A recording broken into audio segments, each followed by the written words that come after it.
ওনার জীবন দর্শনটা এতটাই মানে কি বলবো রুটস থেকে উঠে আসা, উনি বোধহয় সমস্ত সেক্টর জানতেন। যেমন উনি ভিডিও করতেন, সেরকম ওনার টেকনিক্যাল ব্যাপারে তখনকার যে টেকনোলজি ছিল ক্যাসেটের, ওনার অদ্ভুতভাবে উনি ক্যাসেট রিওয়াইন্ড করতেন। মানে ধরো আমাদের তো এখন তো টাইমিং দেখে আমরা করি যে এত মিনিট সেকেন্ড থেকে চালাবো, কিন্তু ক্যাসেটে তো সেটা সম্ভব হতো না, ঘুরিয়ে এগিয়ে পিছিয়ে আনতে হতো, তোমার মনে থাকবে। একদম। হ্যাঁ, কিন্তু উনি যে জায়গাটা আনতে চাইতেন এত পরিমিত মানে বোধ, ঠিক একবার স্টপ করতেন, প্লে করতেন, সেই জায়গাটা বাজছে। আমরা তো ম্যাজিক, এটা বোধ হয় গুরুজির হাতের ম্যাজিক। অদ্ভুত ওনার মানে সাংঘাতিক একটা মানে কি বলবো, বোধটা সাংঘাতিক, সেটা সর্বক্ষেত্রে।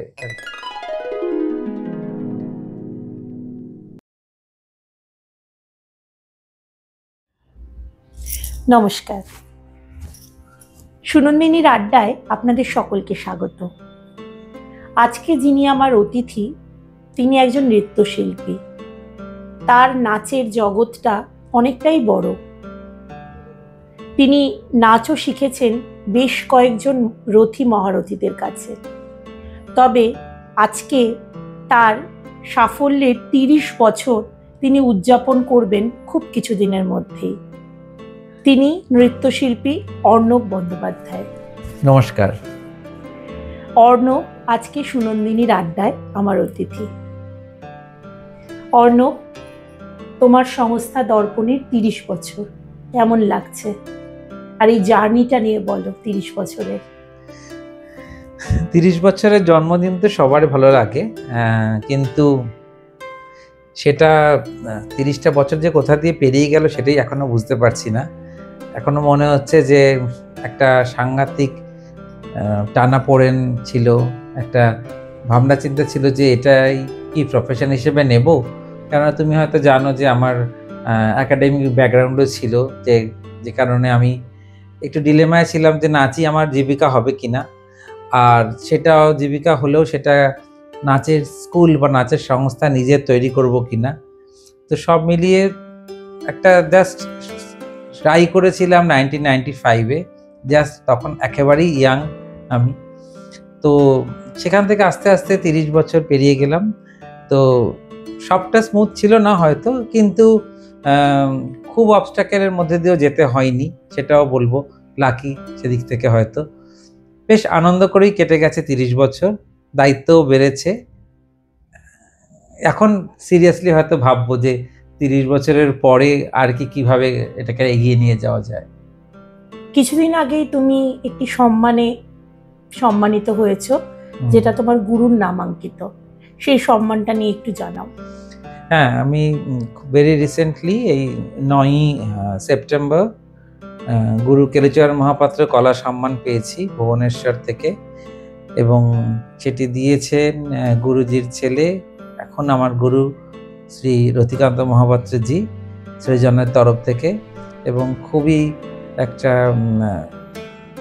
মনোজ্ঞ অনুষ্ঠানে আমাকে সম্মানিত করেছেনও তিনি ওড়িশার বিখ্যাত চিত্র পরিচালক প্রশান্ত নন্দা।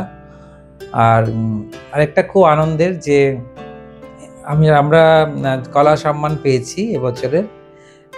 আর গুরু কেলুচরণ মহাপাত্র অ্যাওয়ার্ড, যেটা সিনিয়র ফ্যাকাল্টির, সেটা পেয়েছেন পদ্মশ্রী মাধবী মুদগল। আমি একেবারেই ছোটবেলায় ওনার নাচ দেখে আমরা মানে বড় হয়েছি বলা যায়। এবং একটা থাকে না আইকন, যে এর মাধবী মুদগল ওইরকমই একটা আইকনিক ফিগার ইন ওড়িশি। তো তার সাথে একসাথে সম্মানিত হয়েছি, খুবই আনন্দ লাগছে। আর যেহেতু নিজের গুরুর গৃহ থেকে সম্মান জানানো হচ্ছে, সেটা তো একেবারেই স্পেশাল। সত্যি খুবই ভাগ্য সেটা পাওয়া। এই যে গুরু গৃহ কথাটা আসলো, আমি শুনেছিলাম এর আগে যখন তোমার সাথে আমার কথা হয়েছে, যে গুরু গৃহে গিয়ে তুমি নাচ শিখেছো, এবং স্বয়ং গুরু তোমাদেরকে শুধু নাচ নয় জীবনেরও পাঠ দিয়েছেন। সেই অভিজ্ঞতাটা একটু যদি বলো। গুরুরা বোধহয় তাই হয়, মানে গুরুরা তো শুধু নাচ শেখান না, টিচাররা শুধু নাচ শেখান বা কিছু, কিন্তু গুরু শব্দটা অনেক বেশি অর্থ বহন করে। গুরু তো আমাদের জীবন দর্শনটা শেখান, মানে আমাদের পুরো জীবনটা বদলে দেন প্রপার গুরু। সেটা তুমি আধ্যাত্মিক গুরুই বলো বা আমাদের সঙ্গীত গুরু বা নাচের জগতে বলো, যেটাই। কিন্তু গুরুজিকেও তাই, গুরুজিকে যদি আমি দেখেছি ফার্স্ট 1991-এ, কিন্তু গুরুর গৃহে যাওয়ার সুযোগ হয়েছে 1998-এ। তো প্রায় 6 বছর আমি, থ্যাংক ইউ, 6 বছর গুরুজিকে পেয়েছি। 2004-এ তো উনি চলে যান আমাদের ছেড়ে, সেটা খুব সাডেন। তো এই 6 বছরে গুরুজিকে দেখে অনেকটাই বুঝেছি যে প্রকৃত শিল্পীর কি হওয়া উচিত এবং কতটা সিম্পল ভাবে একটা জীবন চালানো যায়। আর ওনার মতো তো ভগবান, মানুষ তো নন। তো একেবারেই সাধারণভাবে ছোট ছোট জিনিসের প্রতি যত্ন নেয়া, নাচ তো আছেই, তার সাথে আমরা কি খেয়েছি, ঠিকমতো ঘুমিয়েছি কিনা, শুতে পারছি কিনা, ঠান্ডা লাগছে কিনা, এগুলোরও যে ছোট ছোট কেয়ার। একটা অভিজ্ঞতা তুমি আমাকে বলেছিলে যে অনেক রাত অবধি তোমাদের নাচ উনি করাতেন, তারপরে তোমরা হয়তো ঘুম থেকে উঠতে পেরেছো কি পারোনি, উনি ভোরবেলা উঠে নাতিকে তেল মাখাচ্ছেন। এইটা তুমি আমাকে গল্পটা বলেছিলে, আমার মনে আছে। এটা যদি একটু বলো। তখন ওনার নাতনি, মানে আজকে প্রীতিশা মহাপাত্র, ও তো এখন খুব পপুলার, রতিকান্ত মহাপাত্র এবং সুজাতা মহাপাত্রের একমাত্র কন্যা। তো ও যখন একেবারে ছোট, বছর 3 মাস বা 4 মাস বয়স হবে, তখন আমি প্রথমবার যাই ওখানে। তো ওই নভেম্বর পরে, তো নভেম্বরের ভুবনেশ্বর তখন ঠান্ডা ঠান্ডা পড়ে যেত আর কি। তো এরকম আমরা তো, আর যারা গুরুজির কথা জানেন তারা সবাই জানেন যে গুরুজির যত ক্রিয়েশন সব বেশিরভাগ রাত্রিবেলাই, কেননা কটা অবধি যে ক্লাস হতো তার কোনো ঠিক নেই, 2-3টে অবধি উনি শেখাতেন। ওনার যতক্ষণ শেখাতে ইচ্ছে করতো ততক্ষণ উনি শেখাতেন। আর তারপরের দিন স্বভাবতই আমরা হয়তো 8টা, 8:30টায় মানে আবার উঠে প্র্যাকটিস ক্লাস 8টা থেকে থাকতো আমাদের, তো তার মধ্যে উঠে সোজা প্র্যাকটিস ক্লাসে যেতাম। কিন্তু গুরুজির সকালের কাজ সমস্ত সেরে, পুজো সেরে, আমরা রোদের মধ্যে বসে দেখছি নাতনিকে, ছোট্ট বাচ্চাকে যেভাবে সাধারণ, মানে তখন উনি পদ্মবিভূষণ গুরু নন, তখন উনি যেভাবে এরকম করে ঘুরিয়ে ঘুরিয়ে তেল মাখাচ্ছেন, সেইভাবে যত্ন করছেন। সন্ধ্যেবেলা পুজো করছে যখন, তখন মন্দিরে, গুরুজির বাড়িতে ঢুকে একটা মন্দির রয়েছে খুব সুন্দর, তো যখন পুজো করছেন তখন পৃথিবী রসাতলে গেলেও তখন উনি কোনো ক্লাস নেবেন না, উনি সোজা এসে ঠাকুরের মন্দিরে কীর্তন করবেন, খঞ্জনি বাজি পুজো করবেন। তো একদম একটা সাধারণ জীবনচর্যার মধ্যে থেকে যে কিভাবে এই অসাধারণ কাজগুলো বেরিয়ে এসছে, এরকম শয়ে শয়ে কম্পোজিশন, অষ্টপদী বলো, পল্লবী বলো, মানে গুরুজি তো ওড়িশিটাকে বদলে দিয়েছেন এবং সারা বিশ্বে একটা মানে শাস্ত্রীয় নৃত্যের মানচিত্রে ওড়িশির যে জায়গাটা, সেটা তো অনেকাংশেই গুরু কেলুচরণ মহাপাত্র, সংযুক্তা পাণিগ্রাহীর করা। তো এবং সেটার এখন বহন করে নিয়ে যাচ্ছেন তার ছেলে এবং পুত্রবধূ তারা। তো এটা একটা খুব একটা কি বলবো, খুব দারুণ অভিজ্ঞতা আমাদের, যারা যারা দেখতে পেয়েছে, এবং আমাদের যারা সিনিয়র তারা তো আরও দেখেছেন। আমি এটাও শুনেছি, আমি উনি নিজে সিমেন্ট বালি দিয়ে ইট গেঁথে পাঁচিলও তৈরি করছেন সকালবেলা, হ্যাঁ, যে সেটাও উনি করছেন, এবং হ্যাঁ, এবং সেটাও উনি জানতেন যে কতটা সিমেন্ট, কতটা বালি মেশালে যে ওই মশলাটা তৈরি হবে, যেটা ধরে রাখতে পারবে, সেটার পরিমাপটাও কিন্তু উনি জানেন। ওনার জীবন দর্শনটা এতটাই, মানে কি বলবো, রুটস থেকে উঠে আসা, উনি বোধহয় সমস্ত সেক্টর জানতেন। যেমন উনি ভিডিও করতেন, সেরকম ওনার টেকনিক্যাল ব্যাপারে তখনকার যে টেকনোলজি ছিল, ক্যাসেটের, ওনার অদ্ভুতভাবে উনি ক্যাসেট রিওয়াইন্ড করতেন।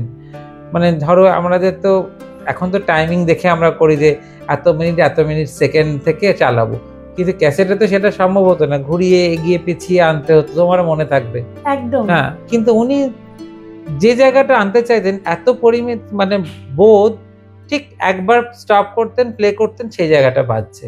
আমরা তো ম্যাজিক, এটা বোধহয় গুরুজির হাতের ম্যাজিক। অদ্ভুত ওনার মানে সাংঘাতিক একটা মানে কি বলবো, বোধটা সাংঘাতিক, সেটা সর্বক্ষেত্রে আর কি। মানে এটা একটা তোমার বলতে পারো জীবনে একটা আশীর্বাদ যে ওনাকে দেখা, ওনাকে কাছ থেকে মানে শেখা তো পরের কথা, ওনাকে কাছ থেকে দেখাটাই একটা মানে ওনার যে জীবনচর্যাটা ওটাকে যে দেখতে পারবে তার অর্ধেকটা হয়ে যাবে শেখা মনে হয়। এটাই অসাধারণ বললে। তো তোমার তো মানে প্রথম তো তুমি বোধহয় ওডিসি করনি, তার আগে বোধহয় তুমি অন্য আমি ভরতনাট্যম করতাম। হ্যাঁ, তো সেটা প্রথম না, আমি দীর্ঘদিন ভরতনাট্যম করেছি। প্রায় আমি প্রায় 20 বছর বলতে পারো ভরতনাট্যম করেছি। ওড়িশির সাথে সাথেও চালিয়েছি, যখন ওড়িশিতে কনসেন্ট্রেট করে স্পেশালাইজ করছি তখনও ভরতনাট্যমটা আমি অফ করিনি, কিন্তু চালিয়ে গেছি অনেক দিন, প্রায় দীর্ঘ 20 বছর ভরতনাট্যম করেছি। এবং আমার সংস্থা দর্পণী, যার 30 বছর, তো সেখানে এখনো ভরতনাট্যম শেখানো হয়। তবে আমি নিজে পারফর্ম করি না, লাস্ট 10 ইয়ার্স আমি পারফরমেন্স বন্ধ করেছি। তার আগে অবধিও পারফর্ম করেছি, এবং শুধু দেশে না, আমি বিদেশেও অনেক ভরতনাট্যম আমার সোলো পারফরমেন্স করেছি। এবং ভরতনাট্যমের বিখ্যাত গুরু, সেটাও একটা খুব ভালো মানে বড় প্রাপ্তি আমার জীবনের। গুরু US কৃষ্ণরাও চন্দ্রভাগা দেবী, ব্যাঙ্গালোরের বিখ্যাত নৃত্যগুরু তারা। তো ওনার জন্ম শতবর্ষে ওনারই আইটেমস মানে ওনার কোরিওগ্রাফ করা নাচের পদ আর কি, সেটা আমি কানাডাতে পারফর্ম করি। তো ওনার শতবর্ষে 2000,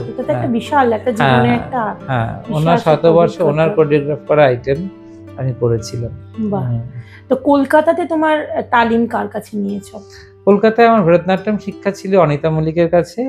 আর ওড়িশি শিখেছি গুরুজিরই ছাত্রী প্রথিত যশা সুতপা তালুকদারের কাছে। তারপরে আমি যাই গুরুজির কাছে সৃজনে, বললাম 1998-এ। আর গুরুজিকে প্রথম দেখি সুতপা তালুকদারের প্রোডাকশন ছিল অভিজ্ঞানম শকুন্তলম।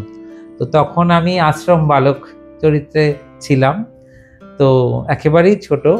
তো ওই সেখানে গুরুজিকে প্রথম দেখা। গুরুজি এসে দীর্ঘদিন থাকতেন কলকাতায়, তখন থেকে কোরিওগ্রাফি করতেন। কোথায় থাকতেন তখন আসতে?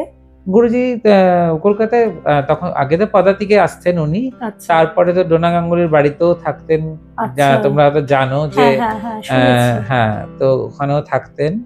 তো গুরুজি বহু কলকাতায় এসছেন বহুবার, এবং উনি চলে যাওয়ার ঠিক 2-3 মাস আগেই লাস্ট গুরুজির যে কলকাতায় ওয়ার্কশপটা সেটা হয়েছিল জানুয়ারির ফার্স্ট উইকে উনি ফিরে যান, আর এপ্রিল 7-এ উনি চলে যান আমাদের ছেড়ে। তো জাস্ট 3 মাস আগেও উনি ওয়ার্কশপ নিয়ে গেছেন আমাদের এখানে। কলকাতাতে নিয়মিত ওয়ার্কশপ করাতেন? হ্যাঁ, একেবারেই। খুবই, আমার মনে হয় ভুবনেশ্বরের পরে ওনার সব থেকে বেশি ছাত্রছাত্রী, এবং উনি আসতেন সব থেকে বেশি কলকাতাতেই। তাছাড়া উনি বম্বে দিল্লিতেও যেতেন, কিন্তু কলকাতা ওনার খুব কাছের প্রাণের জায়গা যে ছিল। তো সেই প্রোডাকশনে কি তোমার সাথে ওনার সাথে প্রথম মানে ওনাকে দেখো? ওনাকে দেখি এবং ওনার আন্ডারে কাজ করি। অভিজ্ঞানম শকুন্তলম, সেটিও বেশ লম্বা একটা দীর্ঘদিন ধরে হয়েছিল, কারণ অনেক বড় অনুষ্ঠান ছিল। তো গুরুজি খুব ব্যস্ত ছিলেন, তো প্রায় 2 বছর ধরে মানে অন অ্যান্ড অফ রিহার্সালের পর সেটা মঞ্চস্থ হয়েছিল, এবং সেটা খুবই সাড়া ফেলেছিল। কেননা তখনকার দিনে বিখ্যাত ব্যক্তিত্বরা ছিলেন, দুষ্যন্ত চরিত্রে ছিলেন শান্তি বোস, আর শকুন্তলা করেছিলেন সুতপা তালুকদার, আর আলো করেছিলেন শ্রী তাপস সেন। তো এগুলো সব অভিজ্ঞতা, মানে ছোটবেলায় হয়তো এক্স্যাক্টলি মনে পড়বে না যে ঘটনা, কিন্তু এই নামগুলোর সাথে যে মানে একবারের জন্য শেয়ার করতে পেরেছিলাম। আইকন। উনি কলা মন্দিরে তাপস সেন অডিটোরিয়াম থেকে লাইটের ডিরেকশন দিচ্ছেন, আর আমরা স্টেজে পজিশনিং করছি। তো এগুলো তো জীবনের প্রাপ্তি আর কি, এবং উনি নিজে সেটা করাচ্ছেন, এটা একটা জীবনের বড় প্রাপ্তি। একদম সত্যি বড় প্রাপ্তি। তো তোমার মোটামুটি গুরু ভাগ্য তো সত্যি কথা একটা কি বলবো, একটা ব্লেসিংস তোমার কাছে, একটা মানে এত ভালো ভালো মানুষদের সংস্পর্শে। এবার একটু অন্যদিকে যাই, যে মধ্যবিত্ত পরিবারের ছেলে তুমি, যেভাবে তুমি পড়াশোনাটাকে খুব সুন্দরভাবে এগিয়ে নিয়ে যাচ্ছিলে, সেখানে হঠাৎ তুমি নাচের জগতে চলে এলে এবং নাচকে নিজের জীবনের পেশা বলো নেশা সবকিছুটা করে নিলে। সেটার জন্য পরিবার, সমাজ, এই জায়গাগুলোতে কিরকম সমস্যা তৈরি হয়েছিল? দেখো, সমস্যা তো ছিলই, হয়েছে, একেবারে ছিল না সেটা বলবো না। কেননা তখন মানে 90s-এ পুরুষ শিল্পীদের নাচের এত আশা ছিল না, খুব সীমিত সংখ্যক পুরুষ শিল্পী নাচতো তখন। আর এখন যেমন অনেক মানে ওপেন হয়ে গেছে ব্যাপারটা, অনেক ব্রড আমাদের ফিল্ডটা, তখন ছিল না, নাচ তো শুধু মেয়েরাই করবে এরকম। কিন্তু পুরুষ শিল্পী ছিলেন না তাও নয়, ছিলেন। আর আমাদের পরিবার যেহেতু একেবারে তথাকথিত মধ্যবিত্ত পরিবার, যেখানে খুব ভালো পড়াশোনা করে খুব ভালো সরকারি চাকরি করাটাকে সব থেকে কি বলবো সেফ একটা লাইফস্টাইল বলে ধরা হতো তখনকার দিনে। তো সেই জন্য ওই একটা ছিল বাড়ি থেকে, তাই জন্য পড়াশোনাটা চালিয়ে যেতে হয়েছে দীর্ঘদিন। মানে যখন আমি ফুল ফ্লেজের নাচছি তখনও আমাকে অ্যাকাডেমিক্স মেনটেন করতে হতো, কারণ তুমি হয়তো জানো আমি সায়েন্স গ্র্যাজুয়েট, বটনি নিয়ে পড়াশোনা করেছিলাম। তারপরে আমি এমএসসি করতে গেলে অনেক প্র্যাকটিক্যাল ক্লাস করতে হবে, কিন্তু তখন আমি অলরেডি বিভিন্ন জায়গায় দেশের বিভিন্ন প্রান্তে নাচ করছি পদাতিকের সাথে। আর পদাতিকের যে রামকথা রামকাহিনী প্রোডাকশন, আমি রামচরিত্রে করতাম, তো লিড ক্যারেক্টার, তাই জন্য ওখান থেকেও ছুটি পেতাম না। অথচ পড়াশোনা চালাতে হবে, বাড়ি থেকে স্ট্রিক্ট অর্ডার ছিল মাস্টার্স ডিগ্রি না করলে বাড়ি থেকে বেরিয়ে যেতে হবে। তো সেই জন্য আমি স্ট্রিম চেঞ্জ করে, আর বাংলা সাহিত্যে আমার বরাবর খুব ইন্টারেস্ট ছিল, সেটা আমার ছোটোর থেকেই। তো তাই জন্য স্পেশাল বিএ করে তারপরে মাস্টার্স করেছি বাংলায়। আর তারপরে তোমার সাংবাদিকতা নিয়েও পড়েছি। হ্যাঁ, তো তোমার প্রফেশনে যাওয়ার ইচ্ছে ছিল, কিন্তু তখনকার সাংবাদিকতাও এখনকার মতো ছিল না, এখন তো চেঞ্জ হয়ে গেছে ধারাটা পুরো। তো তখন তো সাংবাদিকতা মানে শুধুমাত্র প্রিন্ট মিডিয়াই ছিল, তো লেখা ভালো মানেই তার সাংবাদিকতা করা যেতে পারে, এই একটা ভাবনা ছিল। এখন তো তা না, এখন তো অনেক কিছু তার সাথে লাগে। তো সেইটা কিন্তু তারপরে ওই ডিভাইন ডেস্টিনি যেটা ঠিক করে দেবে তাই তো হবে। তো সেই জন্য 95-তে দর্পণীটা স্টার্ট করে দিলাম। মানে তৈরি হয়ে গেল দর্পণী, স্টার্ট হলো, তখন তৈরি হয়েছে বলবো না, তৈরি হতে তো সময় লাগে কোনো কিছুই। হ্যাঁ, তো ওটা স্টার্ট করলাম 95-এ, ঠিক মতো শেপ নিতে নিতে 2000 সালে থেকে মানে দর্পণীর একটা জায়গা তৈরি হলো, এবং আমরা বিভিন্ন জায়গায় অনুষ্ঠান করে পরিচিতিটা পেতে শুরু করলাম আর। আচ্ছা, তো তোমার ধরো এই যেটা বললে যে জার্নিটাতে, সেই জার্নিটাতে বাড়িতে তোমার ধরো যারা পরিবারের মানুষ ছিলেন তাদের তো ধরো একটা সাপোর্ট তো তোমাকে নিশ্চয়ই পেতে হয়েছে। তোমার বন্ধু বান্ধব ধরো ও নাচ করে, ওর মধ্যে ও যেরকম, আমরা আর 5টা ছেলেরা যেরকম, তার থেকে ও একটু আলাদা। তো সেই জন্য বন্ধু বান্ধবদের কাছে কি কখনো একটু তাচ্ছিল্য বা একটু আলাদা করে দেখা এগুলো কি ঘটেছে কখনো? না, ওটা আমার ক্ষেত্রে উল্টো হয়েছে, বিকজ আমি বয়েজ স্কুলে পড়তাম।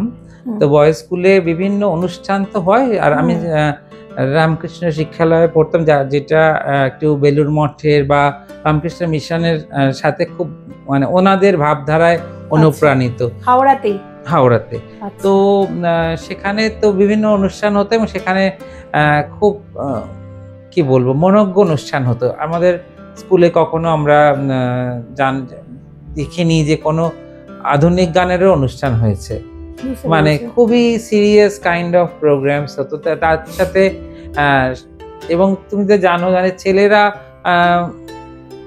খুব বেশি তো আর্টে ইনক্লাইন্ড হতো না, তখন গান গাইতো, তবলা বাজাতো, কিন্তু নাচ যেহেতু কেউ করতো না, তো সেই জন্য আমি মানে যখন থেকে সিনিয়র স্কুল জয়েন করি, তো ক্লাস 5 থেকে, তো ক্লাস 6 থেকে আমি নাচের অনুষ্ঠান করি স্কুলে।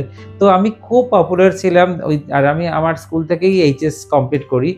তো ওই 6-7 বছর স্কুলে খুব পপুলার ছিলাম, বিকজ আমাকে সমস্ত আমাদের টিচাররা খুব আলাদা চোখে দেখতেন, ভালোবাসতেন, কেননা এটা একটা এক্সট্রা ক্যারিকুলার, মানে একটা আমার কি বলবো একটা ক্যাপাবিলিটি রয়েছে যেটা আর কারোর নেই। তো বারবার অনুষ্ঠানের সুযোগ আমিই পেতাম এবং আমার দিদিও স্কুল থেকেও অনেক অনুষ্ঠান করেছো? স্কুলেই করতাম খুব বেশি অনুষ্ঠান, মানে বাইরে হয়তো খুব করতাম না, করেছি একদম না তা না, কিন্তু স্কুলেই আমাদের অনেক অনুষ্ঠান হতো। তো শ্রীরামকৃষ্ণের জন্মদিন উপলক্ষে অনুষ্ঠান, স্কুলের বার্ষিক অনুষ্ঠান, রবীন্দ্র জয়ন্তী, তো সব পুজোর আগে একটা স্কুল ছুটি পড়ার সময় আমাদের একটা অনুষ্ঠান হতো শারদীয়া। তো সবেতেই নাচ তো একজনই করবে, আর তো কেউ ছেলের নেই নাচ করবার, তো সেজন্য পপুলার ছিলাম। আর অনেক হেল্পও পেয়েছি, মানে ইনফ্যাক্ট আমি এটাও মনে আছে আমার কস্টিউম চেঞ্জ করে দিয়েছে আমার বন্ধুরা, মানে একা তো সামলাতে পারতাম না, আর আমাদের স্কুলে বাড়ির কেউ অ্যালাউ ছিল না যে বাড়ি থেকে কেউ হেল্প করতে যাবে তা না, তো আমাকে আরেকটা ড্রেস চেঞ্জ করে আরেকটা ড্রেসে যাবো, যে সে অনভিজ্ঞ, ওরা কিছুই জানে না কি করে ধুতি পরাতে হয়, কিন্তু তাও সবাই মিলে মানে খুব ইন্টারেস্ট নিয়েই করেছে। তবে তুমি যেটা বলছো হীনমন্যতাটা শুরু হয় আমার পরের দিকে গিয়ে কেন আমাদের শিল্প জগৎটাতে না সাকসেসটা পেতে আসতে সময় লাগে। আর আমার শিক্ষাটাও যেহেতু প্রথাগত শিক্ষাটা একটু পরে স্টার্ট করেছি আমি, মানে আমার মাধ্যমিকের পরে আমি হিসেব মতো প্রথাগত নাচটা শুরু করি। তার আগে আমার বাড়িতে আমার দিদি খুব ভালো নাচ করতেন, তো দিদির কাছ থেকে শিখে যায় একটা নাচ, কিন্তু ডান্সার হওয়ার জন্য বা শাস্ত্রীয় নৃত্যের যে তালিম সেটা তো যেহেতু পরের দিকে, তো ন্যাচারালি আমার শিখতে সময় লেগেছে, নিজেকে এস্টাবলিশ করে গোছাতে সময় লেগেছে। তো ততদিনে যারা সোকল, তখনকার দিনে খুব বেশি প্রফেশনের অপশন ছিল না, ডাক্তার নয় ইঞ্জিনিয়ার, আর তা না হলে মেন স্ট্রিম। তো যারা ইঞ্জিনিয়ার তারা তো 5 বছর কমপ্লিট করার আগেই জব পেয়ে যায়, এখন নয়, এখনকার কথা বলছি না, 90s ওরকমই হতো না, মিড 90s। তো তারা যখন জব একটা মানে ভালো অ্যামাউন্টের জব নিয়ে ক্যারিয়ার স্টার্ট করছে, তখন আমি স্ট্রাগল করছি যে আমার ওই অনুষ্ঠানের খরচাটা কি করে আসবে, কোথায় স্পন্সর পাবো, স্পন্সর তো তখন শব্দটাই জানতাম না, কে সাহায্য করবে। তা ওই সময়টা একটা ট্রানজিশন, মানে একটা পিরিয়ড গেছে যে একটু তখন, আর ফিনান্সিয়ালি উইক থাকলে তুমি জানবে যে আমাদের সমাজে ওইটাই সব থেকে বড় একটা ভেদাভেদের জায়গা তৈরি করে। তো সেই জায়গাটা সব আর্টিস্টদেরই হয়, আবার টাচউড এখন তো everything is fine and all right. তো জীবনে তো তোমার শিল্পের দিক থেকে তুমি যথেষ্ট আজকে একটা ভালো জায়গাতে এসেছো, এই জার্নিটাও তুমি বললে। তো এবার একটু ব্যক্তিগত জীবনে যাই, যে এখনো কেন সিঙ্গল, মানে লাইফে সেটেল করলে না কেন, মানে নিজের পাশে কাউকে কেন নিলে না জীবন সঙ্গী? ব্যক্তিগত জীবন বলতে কিছু হয় না আমাদের ব্যক্তিগত জীবনের শুরুতেও নাচ, শেষেও নাচ। আমার ডেইলি রুটিনের মানে সকালে চোখ খোলা থেকে চোখ বন্ধ করা অবধি পুরোটা নাচ নিয়েই থাকে। তো তোমার কি মনে হয় যে এরপরে কেউ এলে সে এটাকে অ্যাকসেপ্ট করবে? একদমই না। গৃহযুদ্ধ থেকে এটা ভালো। নাচ তো অবশ্যই, কিন্তু তোমাদের যারা গুরুরা ছিলেন বা এখনো তুমি যাদের সাথে করছো, অনেকেই তো আছে যে দুটি দিকে ব্যালেন্স করছে। হ্যাঁ, তোমার কি মনে হয়েছিল যে আমি ব্যালেন্স করতে পারবো না, নাকি আমার নাচটাই আমার কাছে প্রায়োরিটি থাক? হ্যাঁ, একদমই তাই। আমার মনে হয়েছে আমি আসলে খুব খুঁতখুঁতে আর খুব পারফেকশনের জন্য, আমার ছাত্রছাত্রীদের জিজ্ঞেস করলে বুঝতে পারবে, খুব বেশি মাত্রায় পারফেকশনের জন্য আর কি জোর দিই। তো আমার মনে হয় যে যদি কেউ একটা মানে সংসারী লাইফ যেটাকে বলে সো কল্ড, যদি বিবাহিত জীবনটাকে সাংসারিক জীবন বলে, আমাদের যদি সংসার বহির্ভূত জীব বলো, আমি মনে করি না, বাট একটা তার জন্য একটা মানে কোয়ালিটি টাইম যাকে বলে সেটা দিতে হয়, আদারওয়াইজ সেটা না করা ভালো। সেটা যদি না যেতে পারি, ওই সময়টা বা ওই যত্নটা যদি আমি আমার পার্টনারকে বা আমার ভবিষ্যৎ প্রজন্মকে, সন্তানকে না দিতে পারি, তো তাদেরকে মিছিমিছি ডিস্টার্ব করে অশান্তি করার কোনো মানে হয় না। আর আমার মনে হয়নি যে আমি দিতে পারবো, কারণ আমার কাছে নাচটা ফার্স্ট প্রায়োরিটি। তো ওই প্রায়োরিটিটাকে ভাগ করতে আমি শিখিনি, সেটা হয়তো আমার অক্ষমতা, কিন্তু ওইটা করলে প্রায়োরিটিটাকে ভাগ করতে হয়, কেননা দুটোকে ইকুয়াল প্রায়োরিটি না দিলে তাহলে দুটো সেক্টরকে ইগনোর করা হবে। একাকিত্ব, প্রেম, বিরহ, এগুলোকে কি করে ম্যানেজ করেছো জীবনে? একাকিত্ব তো নেই, আর প্রেম আসতে বাধা কোথায়? প্রেম তো যখন তখন প্রচুর আসতে পারে। বিরহ তো প্রেমের পার্ট, প্রেম থাকলে বিরহ থাকবে, বিরহ ছাড়া প্রেম হয়ই না। তো এই সব নিয়ে তো জীবন, সব মিলিয়ে ভালো থাকতে হবে, ব্যাস এটাই জীবনে। মন্ত্র। তার মানে তুমি বলতে চাইছো যে নাচ তোমার কাছে সব থেকে বেশি প্রায়োরিটি, প্রেমে পড়তে কোনো বাধা নেই, প্রেম যখন তখন পড়ছো। নাচ করতে করতে প্রেম করা যায়। একদম, তবে নাচ আর প্রেম এই দুটোকে ব্যালেন্স করা যায়, কিন্তু বিয়েটা করে ফেললে। বিয়েটা একটা আলাদা ইনস্টিটিউশন, বিয়েটা একটা দায়বদ্ধতা, প্রেমেও দায়বদ্ধতা থাকে, আমি বলছি না দায়বদ্ধতা নেই, কিন্তু প্রেমের পরিণতি যদি বিবাহ হয় তাহলে একটা অন্যরকম দায়বদ্ধতা আছে, বুঝতে পেরেছো? তো সেই বলতে পারো সেই দায়িত্বটা থেকে এড়িয়ে যেতেই চেয়েছিলাম। আর তুমি তো জানো দীর্ঘদিন এখন আমার মা নেই, কিন্তু দীর্ঘদিন আমার মাকেও আমায় দেখতে হয়েছে, বিকজ আমার মা লাস্ট কয়েক বছর বেশ অসুস্থ ছিলেন এবং বেডরিডেন ছিলেন। তো সব মিলিয়ে আমি মানে খুব কি বলবো, একটা ব্যস্ততা বা বলতে পারো, বা ওইদিকে মাথা দেওয়ার সময় হয়নি। একদিকে আমি খাজুরাহো প্রোগ্রামে যাচ্ছি, মানে খাজুরাহো ফেস্টিভ্যালে যাব, আর তখন আমার মা তার 4 দিন আগে হসপিটাল থেকে ছাড়া পেয়েছেন। তো আমি ট্রাভেল করছি আর আমি সমানে ফোন করছি মায়ের যারা কেয়ার গিভার ছিলেন, আয়া, তো তারা ঠিক মতো যত্ন করছে। তো আমার বাড়িতে আমার দিদিকে ফোন করছি, জিজ্ঞেস করছি, মানে এইভাবেই সামলেছি আর কি। মানে বুঝতে পেরেছি, মানে তোমাকে এইটা একটা বিশাল ভাবে একটা ইয়ে দেখতে হয়েছে। হ্যাঁ, সেটা স্বাভাবিক এবং সেটা খুব অত্যন্তই স্বাভাবিক। এবং আমার মায়ের অবদান আমার জীবনে মানে অপরিসীম বলতে পারো। কেননা আমার স্কুলকে আমি যতটা না আগলেছি, দর্পণীকে আমার মা আর একটা সন্তানের মতো করে আগলে রাখতেন। কেননা আমরা তো শুধু যখনই বললাম, যখন নাচ করি তখন তো শুধু কোরিওগ্রাফি করছি, প্র্যাকটিস করছি, কিন্তু কে কখন কি খাবে, কিভাবে বাচ্চারা বাড়ি যাবে, কি রাত হয়ে যাচ্ছে কিনা, কাকে আগে ছাড়তে হবে, ওর দেরি হয়ে যাবে ওকে ছেড়ে দাও, ও অনেক দূরে যাবে, তো এই সমস্ত ঠিক মতো কেউ জল খেয়েছে কিনা, এত প্র্যাকটিস করলে এত ঘামলে বডি ডিহাইড্রেটেড হয়ে যাবে, সবার জল খাওয়া দরকার স্যার, এইগুলো তো মায়েরা না হলে হয় না। একদমই তাই, মায়েদের এই কেয়ারটা তো সাংঘাতিক অবদান আমার মায়ের। খুব বেড়াতে যাও, কাজের খাতিরেও বেড়াও, এমনিও বেড়াতে আমি দেখেছি বেশ ভালোবাসো, তুমি সুযোগ পেলে টুক করে বেরিয়ে পড়ো। এটা একটা তোমার বলতে পারো মানে মানে নেশাও বলা যায় একটুখানি। হ্যাঁ, ওই যে পিছু টান নেই বলে বেরিয়ে পড়তে পারি, সেটাই। মানে যখনই একটু হালকা থাকে তখন আমার মনে হয় একটুখানি অক্সিজেনটা নিয়ে আসলে ভালো। একদম ওটা অনেকটা, হ্যাঁ অনেকটা ভালো দরকার, মোটিভেট করে, অনেক মোটিভেট করে, এবং বিভিন্ন জায়গায় যাওয়া, সেখানে বিভিন্ন রকম মানুষের সাথে একটা মিট করা, সেখান থেকে কিছু পাওয়া, এটা খুব দরকার। আর তুমি দেখবে যে বাইরে বেরোলেই তুমি কিছু রসদ নিয়ে আসবে, যেটা তোমার পরের কাজে তার প্রতিচ্ছবি তুমি দেখতে পাবে। একদম বাইরে বেরোনোটা ভীষণ দরকার, মাইন্ড ফ্রেশ হওয়াটা খুব জরুরি। আর আগামী দিনে নতুন তো তোমার 30 বছরে কি নতুন প্রোডাকশন কি চলছে কাজ? 30 বছরে আমাদের অনেক কিছু প্ল্যান রয়েছে, পরপর লাইন আপ রয়েছে অনেক। তো আমরা শুরু করছি ফার্স্ট একটা সেমিনার দিয়ে, ইন্টারন্যাশনাল সেমিনার, সেটা 26শে অক্টোবর, জাস্ট আফটার পুজো রয়েছে। এখানে কলকাতার মানে অলমোস্ট সমস্ত সিনিয়র ডান্সাররা আসছেন, অনেকেই বলছেন, আর অনেকে যারা মানে বলছেন না তারা পার্টিসিপেট করছেন, এবং কলকাতার বাইরে পদ্মশ্রী অরুণা মহান্তি আসছেন।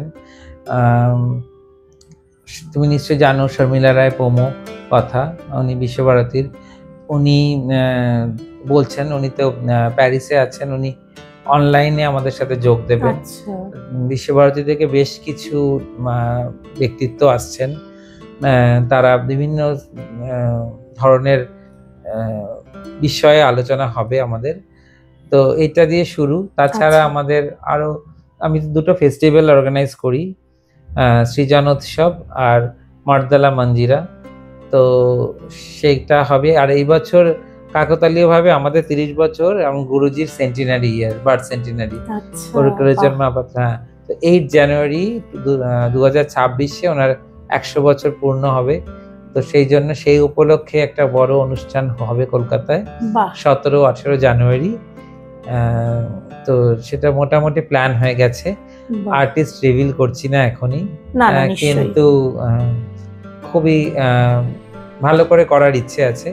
এছাড়া আমাদের নিজস্ব কোরিওগ্রাফি হচ্ছে, নতুন কোরিওগ্রাফির কাজ চলছে, সেগুলো এই অনুষ্ঠানগুলোতে সবাই দেখতে পাবে। আর তোমার সাথে কোনো মানে ভালো কাউকে আমরা দেখতে পাবো সেদিনের ওই অনুষ্ঠানে? বিভিন্ন, এটা পুরো বছরটা ধরে আমাদের অনুষ্ঠান চলবে। মানে এই যে এখন সেমিনারটা দিয়ে শুরু হচ্ছে 26শে অক্টোবর, আর এইটা আমাদের জুন অবধি চলবে। অনেক প্রোগ্রাম থাকবে, শাস্ত্রীয় নাচ তো থাকবেই। তাছাড়া তুমি তো জানো আমি একটু অন্য জগতের অনুষ্ঠানেও খুব মানে যুক্ত। আমার সাথে সৌমিলি, কনিনিকা যারা অভিনেত্রী, তারাও অনেক কাজ করে।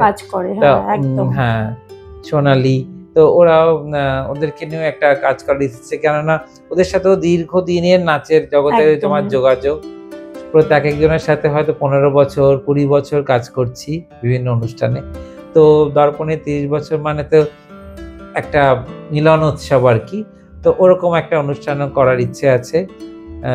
তো এই কবিতা, গান সব মিলিয়ে একটা অনুষ্ঠান হবে, এই আর কি। খুব ভালো একটা আড্ডা মারলাম আমি আজকে অর্ণবের সাথে। আপনারা জানতে পারলেন অনেক কিছু শুনলাম আমিও আজকে নতুন। তো সুনন্দিনীর আড্ডা আজকে এই অবধি। সবাই ভালো থাকুন, ভালো করে পুজো কাটান, দেখা হবে আবার। নমস্কার। নমস্কার।